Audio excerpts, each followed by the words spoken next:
നമ്മളിന്ന് മറയൂർ വന്നപ്പോൾ അവിടുത്തെ ഒരു ശർക്കര ഫാക്ടറി വിസിറ്റ് ചെയ്തതിൻ്റെ വിശേഷങ്ങളാണ്. അപ്പോൾ ഇത് നമ്മൾ ആദ്യം കാണുന്ന പ്രോസസ്സ് ഡസ്റ്റും ചെളിയൊക്കെ ഈ ഫിൽറ്റർ വെച്ച് റിമൂവ് ചെയ്ത് കഴിഞ്ഞിട്ട് ശേഷം ഈ സെക്കൻഡ് ഇതിനകത്തോട്ടാണ് വരുന്നത്. അതിലേക്കാണ് വന്ന് വീഴുന്നത് നമ്മൾ കാണിക്കുന്നത്. അതായത് അഴുക്കൊക്കെ മാറിക്കഴിഞ്ഞിട്ടുള്ള ഔട്ട് വരുന്ന സ്ഥലമാണിത്. ശേഷം ഈ വലിയ ബോയിലറിലാണ് നമ്മൾ ഇത് ബോയിൽ ചെയ്തെടുക്കുന്നത്. ഹൈ ടെമ്പറേച്ചറിലാണ് ഇത് ബോയിൽ ചെയ്തെടുക്കുന്നത്. അതിനുശേഷം പുറത്തോട്ടുള്ള ഔട്ടാണ് ഈ കാണിക്കുന്നത്. ഈ പൈപ്പ് നമ്മൾ തിരിച്ച് താഴത്തേക്ക് ഈ ബോയിൽ ചെയ്ത ശർക്കരയാണ് നമുക്ക് വന്ന് വീഴുന്നത് കാണുന്നത്. ശേഷം ഇവർ വുഡിൻ്റെ സ്റ്റിക്കൊക്കെ ആയിട്ട് വെച്ചാണ് ഇത് ഇങ്ങനെ മിക്സ് ചെയ്ത് എടുക്കുകയാണ് ചെയ്യുന്നത്. അതിൻ്റെ ഔട്ടാണ് നമ്മൾ ഈ കാണുന്നത് താഴത്തോട്ട് വരുന്നത്. പിന്നെ വന്ന് വീഴുന്നത് വുഡിൻ്റെ വലിയൊരു കളക്ഷൻ ട്രേയിലേക്കാണ്. നാച്ചുറലി ടെമ്പറേച്ചർ കൺട്രോൾ ചെയ്യാനുള്ള ഒരു പ്രോസസ്സും കൂടിയാണത്.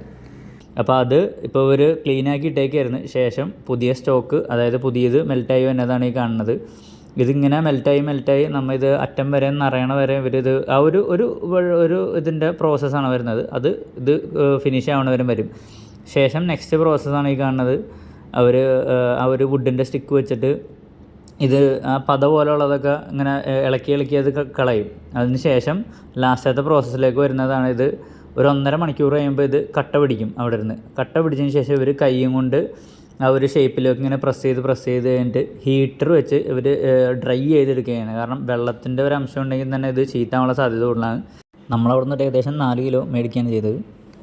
കാരണം നമ്മൾ ഉപയോഗിക്കുന്ന ഷുഗർ ഒരു 82 കെമിക്കൽ പ്രോസസ്സ് കഴിഞ്ഞിട്ടാണ് ആ ഒരു ക്രിസ്റ്റൽ തരി രൂപത്തിലേക്ക് വരുന്നത്.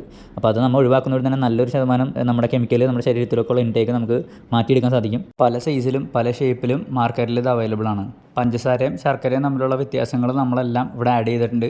അപ്പോൾ കണ്ട് മനസ്സിലാക്കുക. Stay healthy, stay tuned.